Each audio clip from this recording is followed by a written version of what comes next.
Olá, seja bem-vindo à Culturaria da Rê. No vídeo de hoje eu vou levar você para conhecer o paraíso de Dante. Muita gente conhece o inferno de Dante, mas a melhor parte aí é o paraíso, onde realmente vai terminar essa jornada do nosso grande escritor. Vem comigo para a gente ver como é que Dante encontra a face de Deus.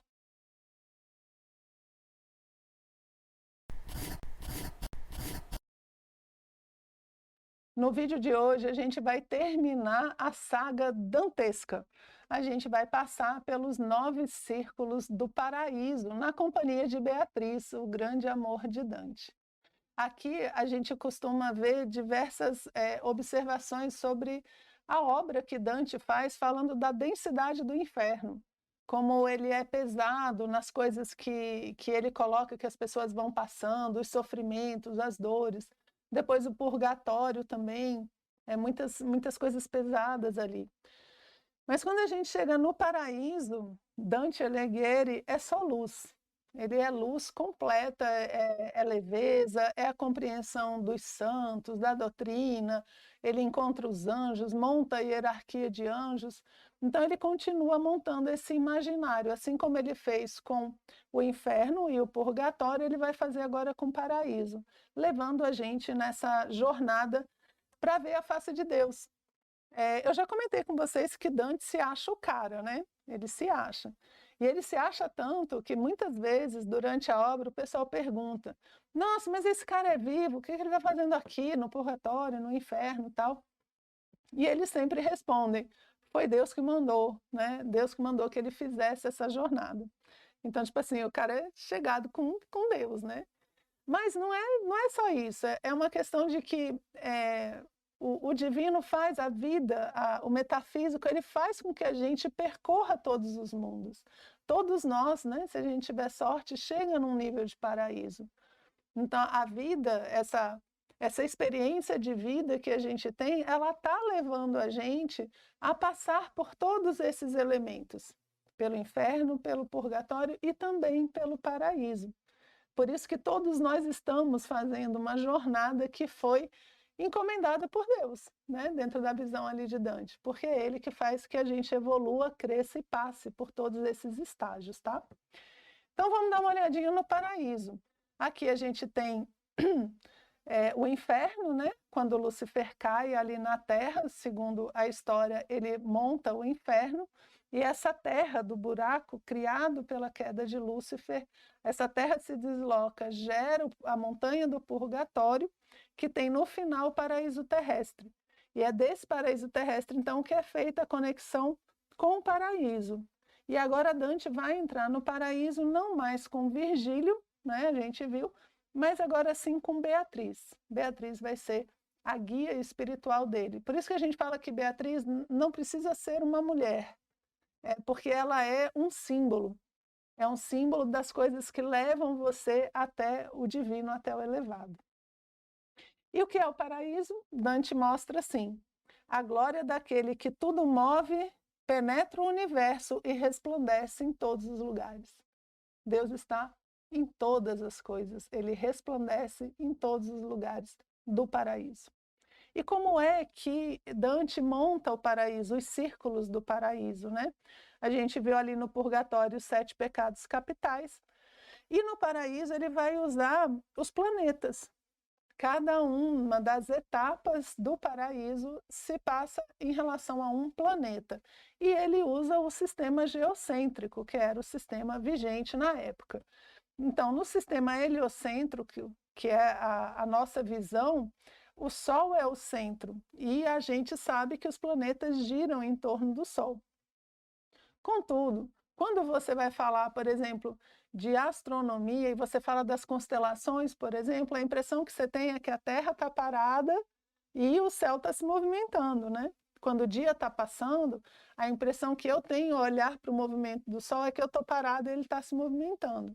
E aí vem essa ideia do sistema geocêntrico de que a Terra está no centro e as coisas giram em torno dela, né? Hoje em dia a gente sabe que ele é heliocêntrico, mas Dante usa o sistema onde a Terra é o centro para montar os níveis, né, os graus do seu paraíso.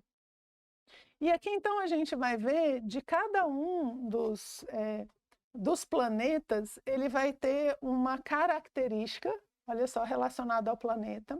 E a gente sabe que o nome dos planetas são nomes de deuses, né? Marte, planeta Vênus. Então, de certa forma, a gente está falando da tradição antiga. E ele vai pegar cada um dos planetas e colocar ali histórias, pessoas com a vida similar ao que acontece com aquele Deus representado naquele planeta. Olha só que legal, né? Aqui, à medida que a gente for vendo um por um, vocês vão entender bem direitinho. E aí, no final, você tem o Empírio e as estrelas fixas, que seria esse pré-olhar a Deus, que é quando ele chega na última esfera. Vamos lá, então? Vamos caminhar com Dante? Dante coloca, né? Todas as coisas são ordenadas entre si, e essa é a forma pela qual o universo assemelha-se a Deus. Gente, a parte metafísica de Dante está dentro do paraíso. Não só pelas pessoas que ele encontra, os santos, os anjos e tal, mas pelas observações que ele faz. Ele tem discussões muito profundas dentro do paraíso, porque agora ele não está falando dos pecados e da purificação, ele está falando de ir em direção ao elevado. Então ele começa a trabalhar temas que ele não trabalhava nos anteriores. Como isso, por exemplo, por que o universo se assemelha a Deus? Pela ordem. Olha só, como todas as coisas do cosmos estão ordenadas, elas se parecem, se assemelham à divindade. Aí a gente vai percebendo a mudança de Dante à medida que ele vai caminhando nesses mundos. Então, no primeiro céu é a Lua. Ele coloca pessoas muito boas, mas que são voláteis como a Lua, porque a Lua, desde a Grécia Antiga, ela é o símbolo de paixões, de inconstância. Por quê? Porque a Lua muda o tempo todo, né? O mês todo, minguante, crescente, cheia, ela não para. Então, a própria forma dela trabalhar, dela se apresentar, revela a inconstância. Então, na Lua, ele coloca algumas pessoas, põe assim, ó. Nossos sentimentos alegram-se por girar de acordo com a ordem e a forma divina. E tal sorte, que parece menor, nos foi dada porque nossos votos foram negligentes e omissos em algum ponto. Aqui estão as pessoas que fizeram votos religiosos e que por algum motivo quebraram os votos. Seja uma mulher que fez um voto religioso para ser uma freira e depois a família obrigou ela a largar os votos e se casar com tal pessoa. Ou porque ela teve que largar os votos para cuidar de alguma coisa. Isso é inconstância. A pessoa fez os votos religiosos, mas não segurou a onda. E até perguntam para ele, mas poxa, o Dante pergunta, mas poxa, ela fez os votos, ela não saiu porque quis, a família obrigou. E aí a resposta de Beatriz é assim, mas sempre que a gente faz alguma coisa, existe um consentimento nosso por trás. Mesmo quando a gente é obrigado, se a gente sucumbe, se a gente deixa aquilo acontecer, é porque aquilo tem alguma coisa por trás, eu tenho alguma identidade com isso. Por isso que a pessoa fica no céu, né, da Lua. O segundo céu é o planeta Mercúrio. Esta pequena estrela, assim, feita das boas almas que buscaram ativamente o bem, em vista da honra e da fama. Mas quando os desejos seguem esse caminho, os raios do verdadeiro amor chegam com menos força aqui. Mercúrio é o mensageiro dos deuses. Mercúrio é aquele que tem o caudoceu, tem as asinhas na cabeça, né, nos pés, e ele é muito relacionado ao comércio, a você trocar as coisas. E é interessante essas pessoas estarem em Mercúrio, porque é como se fosse assim, elas se movimentam muito, elas conseguem honra e fama e fazem o bem. Então, imagina, a pessoa, ela faz o bem, um projeto social, e aquilo dá grande prestígio para ela. Ela tem a fama e a honra, mas ela realmente está fazendo o bem, só que não está puro, não está limpo de tudo, porque ela é meio chegadinha ali na coisa da honra. Então mancha um pouco, que é o que ele está falando aqui, né? Os raios do verdadeiro amor chegam com menos força, Porque se tivesse feito sem honraria, né, sem nada, sem nenhum tipo de aplauso, estaria mais perto, né, dos círculos, estaria mais perto ali do último. No terceiro céu, Vênus, né? De Vênus usaram um nome para nomear a estrela pela qual o Sol se enamora. Aqui estão aqueles que, de alguma forma, amaram as coisas do mundo, mas não o suficiente para se perverter, para perder a trilha. Então, as pessoas têm algum tipo de tendências, de gostos, que poderiam, de certa forma, desvirtuar, como um pouquinho de fraqueza ali, elas ficam no céu de Vênus. Vênus, deusa do amor na antiguidade. É como se a pessoa ainda tivesse um pouquinho desse amor mundano nela. Aí ela vai para o céu de Vênus. O quarto céu, o Sol. Vi então espíritos fulgurantes formando uma coroa à nossa volta, mais luminoso que o sol, e cantando tão docemente que as luzes primavam. Então, aqui no quarto céu, estão as pessoas que trabalham a consciência, a luz, a doutrina. Elas estão aqui no quarto céu, que é o sol, onde as coisas se iluminam, se mostram. No quinto céu está Marte. O quinto céu de Marte, Marte é quem, gente? É um deus guerreiro. Esse deus guerreiro vai abrigar, né, nesse céu, vão estar aqueles que morreram pela religião. Então ele põe aqui, ó, naquela cruz Cristo resplandecia, porque as almas que estão ali, elas fazem esse formato de cruz, né? De um extremo ao outro da cruz, de cima para baixo, as almas moviam-se, brilhando muito forte, seja ao encontrarem-se ou ao distanciarem-se. Quem é que está aqui? Templários, guerreiros, mártires, as pessoas que lutaram pela causa da fé. Estão aqui nesse quinto céu de Marte. O sexto céu é Júpiter, né? Os príncipes justos que governaram com sabedoria. Júpiter associado ao poder, né? E aqui acontece uma coisa tão interessante, gente, porque, assim, Dante sempre fica mordido de que Virgílio está lá no limbo do inferno, porque era pagão. E quando chega aqui no sexto céu, ele encontra dois pagãos. Ele encontra Trajano, né, que depois até se converte, e Rifeu, que é um dos heróis de Troia, que defende uma sacerdotisa. Aí ele reclama. Aí fala, pô, Virgílio está lá no limbo, não pode entrar no paraíso, e aqui eu dou de cara com esse cidadão. Ele também, ó, ele era troiano, ó o Rifeu aí, ele também não foi batizado. Ixi, gente, não dá certo. O pessoal reclama, eles olham para Dante e falam assim, quem você pensa que é, rapaz? Para ficar questionando os desígnios de Deus. Se Deus colocou o cara aí, você que absorva, né? Você que aprenda a lidar com isso, não questione esses desígnios, né? Aí ele descreve assim, com uma visão que não vai além de um palmo à frente, quem és tu para querer julgar a milhas de distância? Então, assim, olha, você vê tão pouquinho, Deus vê tudo, né? Então, não fica aí criticando que você está dando bola fora. Assim como são as minhas notas para ti, que não as compreende, é para vós mortais a justiça eterna. Então, tem coisas que Deus faz que a gente não vai compreender. O sétimo céu, o céu de Saturno. Vi translúcida e da cor do ouro uma escada erguer-se, de tal modo que não se lhe alcançava o fim. Então, aqui vão estar as pessoas relacionadas à temperança, os espíritos contemplativos. Todos os santos, né, que você tem dentro dessa linha de contemplação, que tem a ver com o tempo, com a sabedoria, como se fosse a base.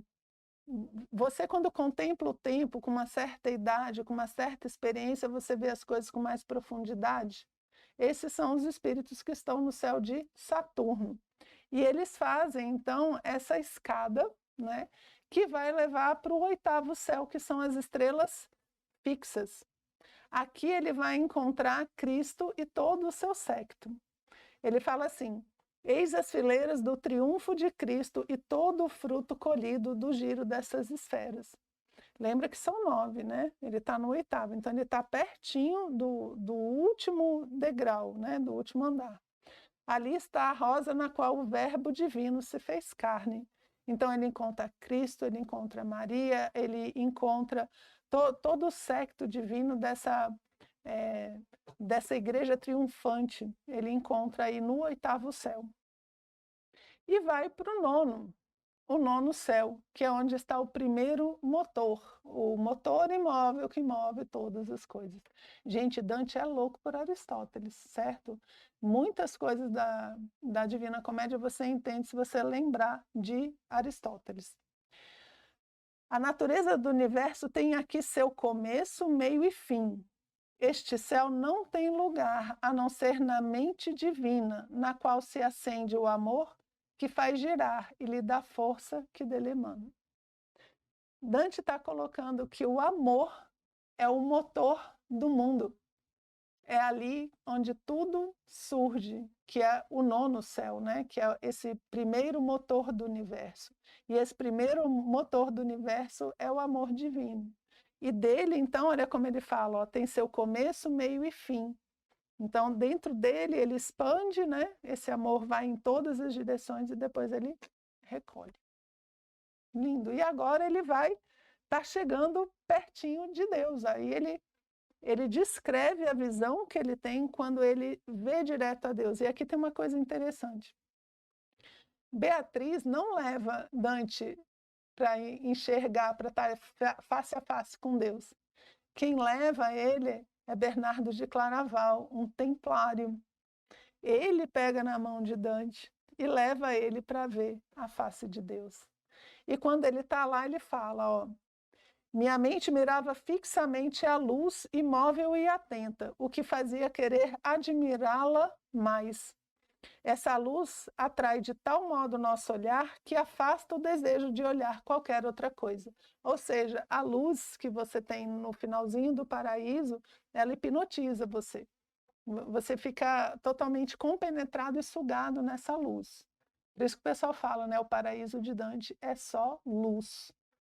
Na profundeza e clara substância, vi 3 círculos do mesmo tamanho e cores diferentes. Em seu seio vi ligado ao amor tudo o que há no universo. E essa é a face de Deus. Esses 3 círculos, né, que ele comenta, e esse amor que emana. E a união, é impressionante como isso é uma visão muito, muito platônica também, né, de que o universo é todo uno, que as coisas estão todas ligadas, e ligadas por amor. E aí ele consegue ver, então, a face de Deus, e ali ele termina a sua grande jornada pelos 3 mundos. Essa é a última frase da obra. A inspiração aqui deixou-me ardente, que é ele falando depois da visão, né? Satisfizeram as volições mais belas, o autor do movimento permanente, amor que move o sol e as estrelas.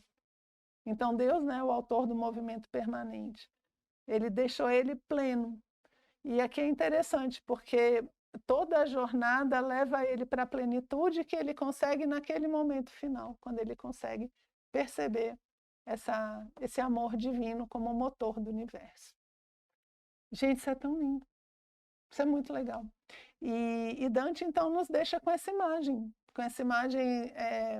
de plenitude, de amor e de movimento, que é justamente essa jornada que a gente fez juntos aqui nessa série de vídeos do canal, falando da Divina Comédia de Dante. Eu espero muito que vocês tenham gostado e a gente se vê no próximo encontro.